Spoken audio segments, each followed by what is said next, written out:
The call came at 3:17 p.m. I remember because I was stirring soup when the unknown number flashed across my screen. Disney Guest Services. "Ma'am," the voice said, calm, polite, detached.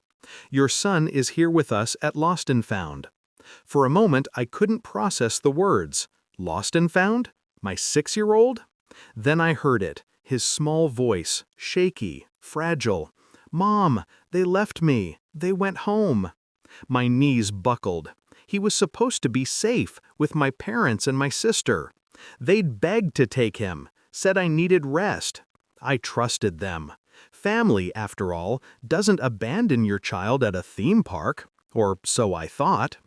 When my sister, Lisa, had her first baby, our parents treated her like royalty. When I had mine, they sent flowers. That was the difference between being the favorite and the other daughter. Still, I tried. Holidays, birthdays, calls. I swallowed their little insults, the comparisons, the jokes about how my son was so sensitive and too attached to his mother. It was fine, until that call. I dialed my mother. My hand shook. She laughed. Actually laughed. "Oh, really? Didn't notice." Lisa's voice cut in, amused. "My kids never get lost. Guess he takes after you." Dramatic. Something in me went cold. Not anger, not sadness. Something quieter, denser. A decision. The next day, I took off work. No crying, no confrontation. Just planning. I started small, the kind of small that looks invisible. My parents relied on me for their taxes, their medical paperwork. They hated dealing with forms.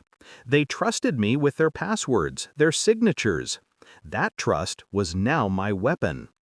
I also knew Lisa's weak spot, image. She lived for it. The perfect Instagram life. PTA queen. Everyone loved her. Perfect. I began by documenting everything. The call log from Disney, the recorded conversation with the staff confirming they'd abandoned him, even the timestamp of when I called my mother. Everything filed, dated, labeled. Then I waited. 3 weeks later, Lisa called in tears. Her husband had received an anonymous email, photos, screenshots, and a formal complaint to Child Services. It detailed the neglectful behavior of leaving a minor unsupervised in a theme park. It was factual, impersonal, nothing vindictive, just evidence. She panicked. Our parents panicked harder. Their golden daughter could lose custody privileges, reputation, her carefully curated perfection. They called me, begged me to help fix it. I told them I'd see what I could do. What I did instead was add one more piece to the puzzle.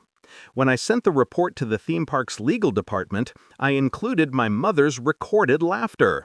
Her voice, light, careless. "Oh, really? Didn't notice." It was damning. The park issued a quiet but formal notice. Due to a breach of child safety, these guests are banned indefinitely. The news leaked, not to tabloids, but to the school PTA network. The same mothers Lisa tried to impress. Her kingdom fell in whispers. She showed up at my house 2 months later, eyes swollen, voice trembling. "Why would you do this to me?" I looked at her, really looked. I said, calm, measured. In a crowd of thousands. He cried for hours. "It was a mistake." I smiled faintly. Mistakes are forgetting milk, not forgetting a child. She broke down. My mother called a week later blaming me for ruining the family. But the family was already ruined. They just hadn't noticed. Until now. There was no satisfaction in watching them unravel. Only clarity. I hadn't done it out of spite. I'd done it to reset the balance, to make them feel the helplessness my son had felt, standing alone in a sea of strangers. The investigation eventually closed. No charges, just reputational damage. Enough to silence them. Enough to make them remember. I changed my number, moved cities. My son started at a new school, where no one whispered behind our backs. Sometimes he still asks, "Grandma coming for Christmas?" I tell him no, that she's busy. He nods, unconcerned. He's stronger now, independent. He doesn't know the details, just that his mother never left him. Last month I received a letter from Lisa, apology written in shaky handwriting. She said she missed me, said she'd changed. I folded it neatly, placed it in a drawer, and closed it. Forgiveness is optional. Memory isn't. They thought leaving my son behind was nothing, but in that moment, they didn't just lose him. They lost me. And that's something they'll never find again.